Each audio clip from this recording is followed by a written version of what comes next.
প্রেম কারো জন্য আশীর্বাদ, আবার কারো জন্য অভিশাপ। সাম্প্রতিক সময়ে প্রেম বলতেই যেন ভণ্ডামি আর প্রতারণায় মোড়ানো এক মরণ ফাঁদ। এবার প্রেমিকার সঙ্গে দেখা করতে গিয়ে নিখোঁজ হয়েছেন মিলন হোসেন নামে এক কলেজ ছাত্র।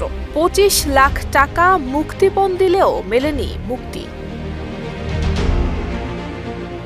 মিলনের বাবা জানান, গত 23 ফেব্রুয়ারি রাতে প্রেমিকার সাথে দেখা করতে যান মিলন। ঘটনার দিন রাত 1টায় পরিবারের কাছে মিলনের ফোন থেকেই একটি কল আসে। ফোনের ওই প্রান্ত থেকে বলা হয় মিলনকে অপহরণ করা হয়েছে এবং 12 ঘন্টার মধ্যেই 3 লক্ষ টাকা মুক্তিপণ চাওয়া হয়। পরিবারটি টাকা দিতে না পারলে পরবর্তীতে আবারও কল দিয়ে 5 লাখ টাকা মুক্তিপণ দাবি করা হয় এবং এভাবে ক্রমান্বয়ে মিলনের পরিবারের কাছে 25 লক্ষ টাকা মুক্তিপণ দাবি করে অপহরণকারীরা। এরপর অপহরণকারীদের কথা অনুযায়ী 25 লক্ষ টাকা মুক্তিপণ দিলেও খোঁজ মেলে না মিলনের।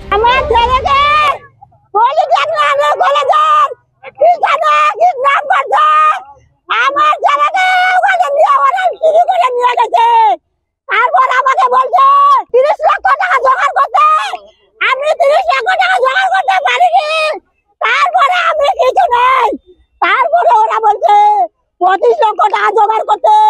25 লক্ষ টাকা জোগাড় করলাম, পরে আমি ওদেরকে দিলাম। 2 দিন গেলাম লুইয়াতে টাকা দিতে, পঞ্চগড়ে টাকা দিতে। ওখান থেকে ফিরে আসলাম। তারপরে এখানে ট্রেনে ধরছি, কিনুয়া বাজারে টাকা দিচ্ছে। ওখানে টাকা দিয়ে আমার ছেলেকে এখনো ফিরে দিচ্ছে না কেন? ওরা কি করছে আমার ছেলেকে? ওরা কোথায় রাখছে আমার ছেলেকে? আমার ছেলেকে আমার কোলে ফিরে দেন। আমার কোলে আমার ছেলেকে ফিরে দেন। আমার ভাইকে চাই জীবিত। আমি এটাই দাবি খালি, আর কোনো না। আমি প্রশাসনের কাছে গেছি, আমি কিছু সাহায্য সহযোগিতা পাইনি।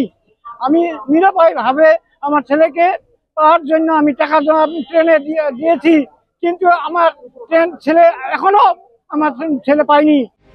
অপহৃত 23 বছর বয়সী শিক্ষার্থী মিলন হোসেন দিনাজপুর পলিটেকনিক কলেজের ছাত্র। মূলত অনলাইনে প্রেমের ফাঁদে ফেলে মিলন হোসেনকে অপহরণ করা হয়েছে বলে অভিযোগ পরিবারের।